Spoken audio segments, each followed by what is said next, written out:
Hi, I'm Hadley Heath Manning, Director of Policy at Independent Women's Forum, and today I'm joined for a Facebook Live discussion by our IWF Senior Fellow, Vicki Alger, Dr. Vicki Alger. She's also an education policy expert, and that's why we wanted to have Vicki on today to talk about National School Choice Week, which is this week. So thank you, Vicki, for joining me and for being willing to talk about educational freedom with me today. Well, it's great to be with you, and I'm so happy to be discussing National School Choice Week. So my first question for you is very basic, so forgive me, but from what I understand, school choice can mean a lot of different things. So my first question for you is, what is school choice? What does it mean for families to have school choice? And what is the goal of National School Choice Week? Well, you asked the right question. School choice is, in a nutshell, finding the right educational setting that works for your child. So in some cases, that could be a district public school, other cases a charter public school, magnet school. It could also be a variety of non-public private schools, or it could be online schools, even homeschool. So really, it could be so many different things. And we've made advances. So the latest advances, which we can talk about in a little more detail, would be education savings accounts, which empowers parents over their children's education funding so they can take various educational offerings and really customize their children's learning.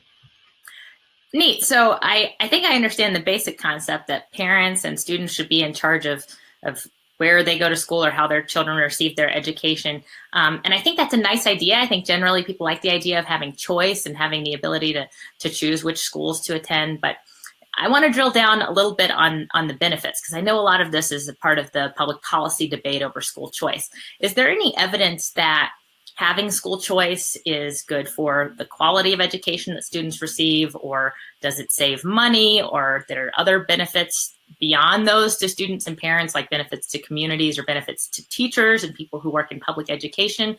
So I guess I'm just asking as a general question, why school choice? I mean, beyond the idea that it's nice to allow people to shop around, are there benefits we should be talking about here? Well, the short answer to all of those sub-questions is a hearty yes. In fact, what most people don't realize is school choice is one of the most widely studied areas in education policy out there. There has been theoretical research for decades, and now that, starting in the 90s when we started implementing various forms of public, home, and private school choice, much less online and other offerings, we really have a huge body of scientific evidence. So let's start with probably the number one question people have. Do children who exercise school choice, whether it's through scholarships, for example, private school scholarships, do they do better academically? And there are dozens of studies, the vast majority of which, when I say scientific studies, I mean gold standard, random assignment, studies that meet very exacting methodological standards for quality.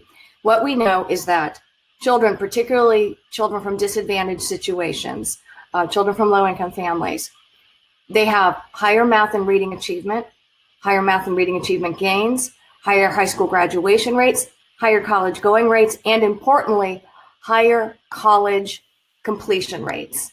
And here's something that I find so interesting and so important we need to get out there, is even the U.S. Department of Education years ago found that low-income children who attend private schools are 3 times as likely as their peers to attend and complete 4-year college degrees. So that's great news for everybody, particularly at a time when we're worried about college completion rates and high school graduation rates.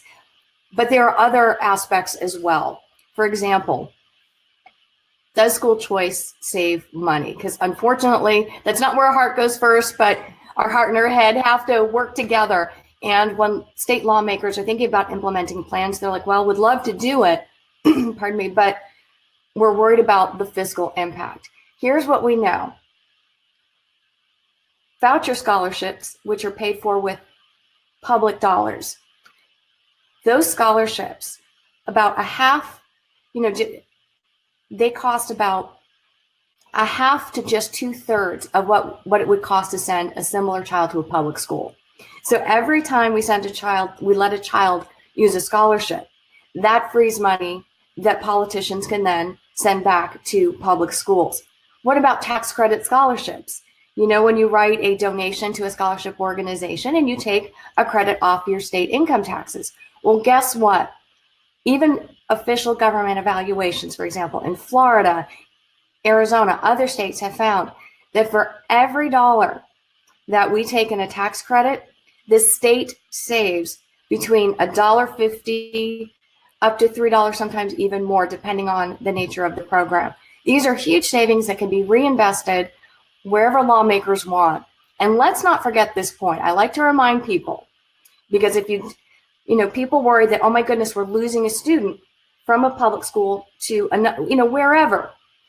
Well, if you don't have the student, you also don't have the cost. And at a time when parents and policymakers are concerned about class sizes, getting children into schools that best meet their needs is a win-win for everybody. So I'm going to pick up on a couple of things that you mentioned and maybe push back a little bit, because I understand there's some people who argue against the idea of school choice. And personally speaking, I mean, I went to public schools, K through 12. I went to a public university, sort of consider myself the product of public schools in a positive way. And I've got a lot of public educators in my family, but I think the primary concern that I hear over and over again about school choice is that if you allow students to leave these traditional public schools or the schools where they're supposed to attend, that this somehow undermines public education. And so I wanted to get your reaction to that, because I think that's the number one concern. People like the idea of letting families choose, but they also worry that maybe some students would be left behind, or that the public schools in general would suffer as students exit. What do you say to that? Well, first and foremost, like you, I'm a product of both public schools and private schools. And another thing is I'm a stepmom to 4 kiddos, all of whom are attending district public schools, elementary, middle, and high school.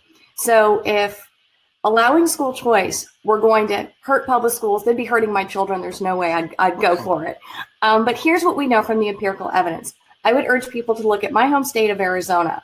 We were the first person to have a whole variety of non-public school choice options, in addition to one of the most expansive public array of options as well. For example, you can go to any public school you want, regardless of where you live. There are really no limitations on that. So if public schools anywhere were going to be harmed, it would be right here in Arizona. Well, guess what we've seen in the past recent years, since 2009, if you look at the nation's report card. Now that's the largest nationally representative sample of how children in 4th, 8th, and 12th grade are doing. Arizona, which is not the country's big spender, we tend to be on the bottom in those rankings. Arizona leads the nation in the improvement for low-income children, African-American children, and our Hispanic Latino children are making huge gains, bigger than, in some cases, even the state of Massachusetts, which always posts really wonderful gains. Here's another fact. Take a look at the U.S. News and World Report rankings of the best public high schools in the country. Guess which state dominates in that ranking? It's Arizona, in public and district public schools. We have more in the top 25 than California or New York combined, and I can guarantee you we are not even spending close. So our public schools are doing great. They're more responsive, and they're becoming more innovative. Why? Because you give parents freedom, you give schools freedom, and everybody finds a place that's a good fit for them.